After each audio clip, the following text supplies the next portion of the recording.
This is interesting because there's actually two ways to explain the answer.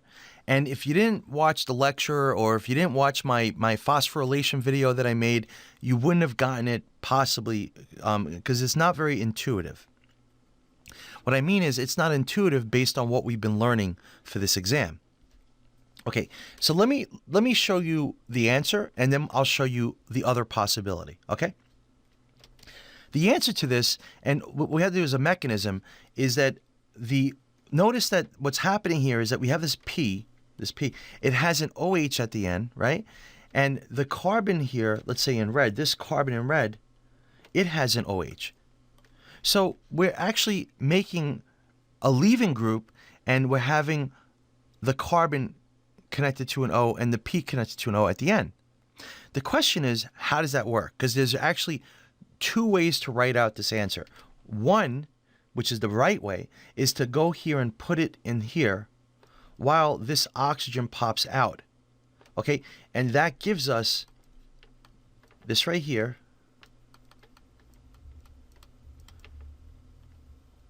O minus plus a P that has a double bond O with an OH2 plus, O minus, O minus.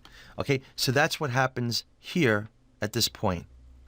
And then to get to the end, to get up there, this oxygen negative pulls off the proton and you're done. Okay, so let me actually expand this one out since they want arrows. So let me not show it as OH2. I'm going to show it as O with two H's like that. Okay, so there it is. And then this goes to itself and that gives us the OH on top. Right? So that shows that, and this O becoming protonated gets that. This is what you had to do. But how would you know? How did you know? Simple. You had to see it in class or in my video. My phosphorylation. There's no other way. I'll show you why. That's the only way. Okay, because this is such a very specific answer. It's very specific, and I'm curious to know how he would have handled it if you did it the way I'm going to show you now. So how did you know this is a... You didn't. You had to just know it from the class. And I'm not crazy about questions like this because there's so much logic and rational ideas. I'll show you the issues that I have with this problem. Okay, but first let me show you the alternative. And this is what's making it difficult because what I'm going to show you is not something that doesn't make sense. It makes perfect sense. And it's actually, in some ways, it's even better than this argument here. But this is the actual answer right here. This is it. But there's an argument that could have been made. And that's why I'm curious to know if you got points. Look, this red carbon, it could have been attacked by oxygen. And that could have pushed this group out. And the reason why that's making sense to me is because when you do that, I'll show you what you get. You get an OH2 plus here, plus you get an O with a P, O minus, double bond O, and this is now negative. This is amazing.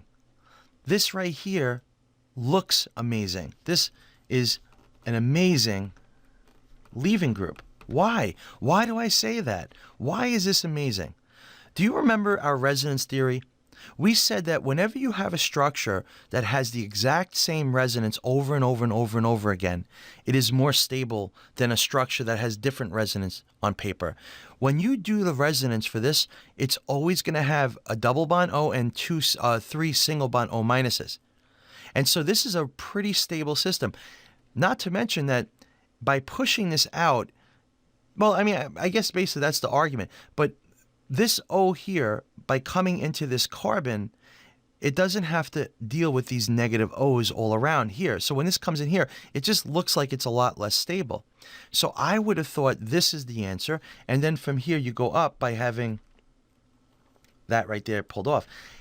And you get to the answer, right? But to me, this makes just as much sense, right? It's alternative answer. It makes sense.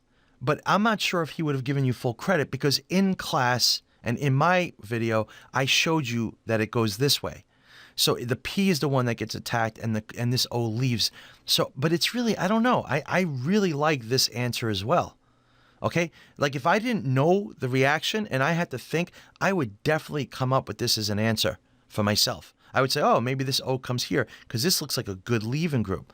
Doesn't this look like a sulfonyl group? Remember the SO, the TOS group, or the p-toluene sulfonyl?